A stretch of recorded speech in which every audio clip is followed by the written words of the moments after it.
حرمت عليكم الميتة والدم ولحم الخنزير وما أهل لغير الله به والمنخنقة والموقوذة والمتردية والنطيحة وما أكل السبع إلا ما ذكيتم وما ذبح على النصب وأن تستقسموا بالأزلام ذلكم فسق.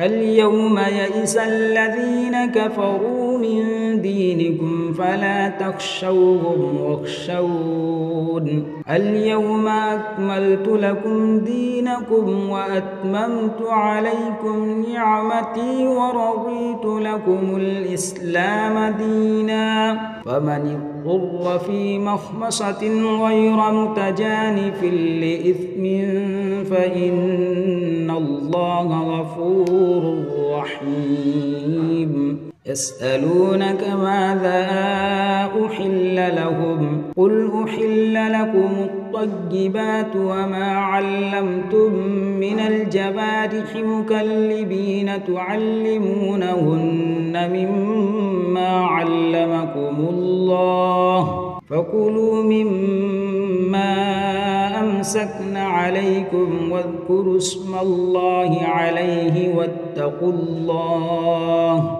إن الله سريع الحساب. اليوم أحل لكم الطيبات وطعام الذين أوتوا الكتاب حل لكم وطعامكم حل لهم والمحصنات من المؤمنات والمحصنات من الذين أوتوا الكتاب من قبلكم إذا آتيتموهن أجورهن محسنين غير